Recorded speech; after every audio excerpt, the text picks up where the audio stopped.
Poor girl rejected at blind date for being too fat, until a single dad next table walked over. A Heartfelt Moments story. Intro hook. She sat alone at a corner table, hands folded in her lap, wearing her favorite blue dress.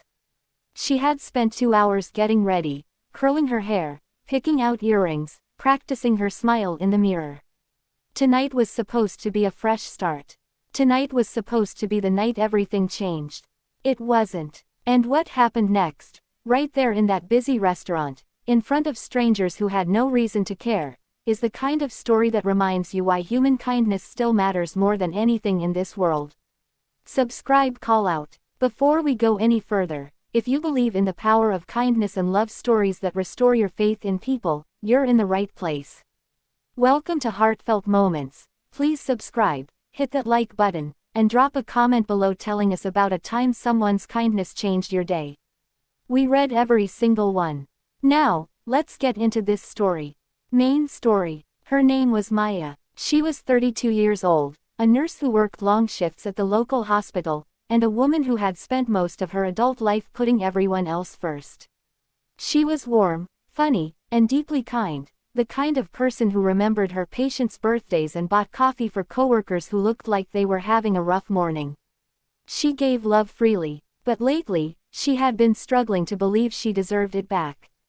A friend had convinced her to try online dating, and after weeks of hesitation, Maya had finally said yes to a blind date. His name was Derek. They had texted for a few weeks, laughed at the same jokes, and seemed to click in all the right ways. When he asked to meet at a nice Italian restaurant downtown, Maya felt something she hadn't felt in a long time: hope. She arrived 5 minutes early, took a seat by the window, and waited. Derek walked in 8 minutes later. She recognized him immediately from his photos. She gave him a warm smile and raised her hand to wave. He stopped. His eyes moved over her slowly, and something shifted in his expression. It wasn't subtle. It wasn't kind. He looked at her like she was a disappointment he hadn't been prepared for. Maya was a bigger woman, and in that single, awful moment, she could see him calculating whether she was worth his time. He walked to the table. He didn't sit down. He said, quietly but clearly enough for nearby tables to hear, "I'm sorry, this isn't going to work for me. You look different than I expected."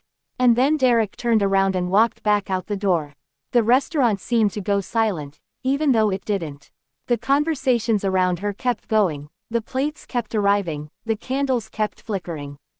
But inside Maya's chest, something crumbled. She stared at the empty chair across from her and tried to hold herself together. She would not cry here. She would not let this break her in public.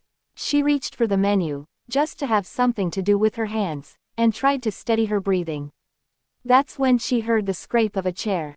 Not her chair, the one at the table next to hers. A man stood up. He was maybe 35, dark-haired, with kind eyes, and a little boy, maybe 5 years old, sitting across from him with a half-eaten plate of spaghetti. The man walked the 2 steps between their tables and stopped beside her. "Hi," he said gently. "I'm sorry, I couldn't help but see what just happened. That was not okay, and I want you to know, that guy just made the biggest mistake of his night. Maybe his life." Maya blinked up at him. She didn't know what to say. He pulled out the empty chair and gestured toward it. "My son and I were just about to order dessert. We would really love it if you joined us, if you're okay with that. No pressure at all, but you shouldn't have to sit alone tonight." Behind him, the little boy, who had clearly been watching the whole thing, nodded so hard his curls bounced. "You can have my breadsticks," he said, sliding the basket to the edge of his table with the complete sincerity only a 5-year-old can pull off. Maya laughed. It came out before she could stop it, a real, surprised, full laugh. And just like that, the knot in her chest loosened. She moved to their table. She learned that the man's name was James, and his son was Oliver, and James was a single dad who brought Oliver to this restaurant every Friday as their special tradition. Oliver talked the entire meal, about dinosaurs, about his best friend at school who could burp the alphabet, about how his dad made the world's best pancakes. James kept apologizing for Oliver's talking, and Maya kept telling him not to, because Oliver's chatter was filling up every quiet corner of what could have been a devastating night. At one point, Oliver looked at Maya very seriously and said, "You're really pretty." "My dad thinks so too." He made a face. James turned approximately the color of a tomato. Maya laughed so hard her eyes watered. They talked for 2 more hours. When the check came, James insisted on paying for her meal, and when she protested, he said simply, "You made our Friday night better. Let us return the favor."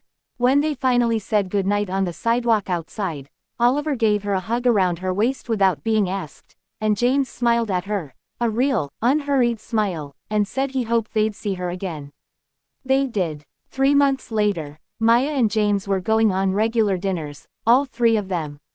A year after that, she was teaching Oliver to bake, and James was leaving her voicemails just to say he was thinking about her.